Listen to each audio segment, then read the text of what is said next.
तो चलिए नमस्कार दोस्तों, आप लोग देख रहे हैं आर.एस. भोजपुरी चैनल। और आर.एस. भोजपुरी चैनल को अगर अभी तक आप लोग सब्सक्राइब नहीं किए हैं तो प्लीज़ चैनल को सब्सक्राइब करके बेल आइकन ऑन कर लीजिएगा। दोस्तों मैं बता दूं कि Khesari ji battle ground 2 season में एंट्री कर चुके हैं और बहुत बड़ा धमाल होने वाला है, आप लोग तैयार रहिए। दोस्तों मैं बता दूँ कि खेसारी जी उसमें एक डायलॉग बोले हैं कि लगता है कि भोजपुरिया अंदाज में आना ही पड़ेगा क्या, तो आप लोग एकदम तैयार रहिए। खेसारी जी एकदम गर्दा उड़ाने के लिए तैयार है, तो आप लोग एकदम तैयार रहिए अपना पावर दिखाने के लिए। दोस्तों मैं बता दूं कि पावर स्टार पवन सिंह भी एक रियलिटी शो में गए हुए थे, जिस शो का नाम था राइज एंड फॉल।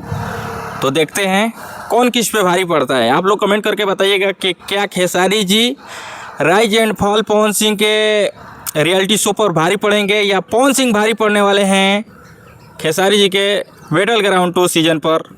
ये अभी का अपडेट है कि आप लोग तैयार हो जाइए। खेसारी जी बहुत बवाल लुक में आने वाले हैं और एक battle ground season 2 reality show है और इसमें बहुत बड़े बड़े क्रिएटर आए हुए हैं, तो आप लोग तैयार रहिए और बहुत मज़ा आने वाला है। इस शो को MX प्लेयर पर चलाया जाएगा, तो आप लोग तैयार रहिए। आज के वीडियो में इतना ही। थोड़ा आसपास में आदमी आप लोग देख सकते हैं, रोड है, यहाँ पर आदमी आ रहे हैं जा रहे हैं, तो थोड़ा वीडियो बनाने में दिक्कत हो रहा है। मिलते हैं किसी एक नेक्स्ट वीडियो में, तब तक के लिए बाय दोस्तों, लव यू ऑल।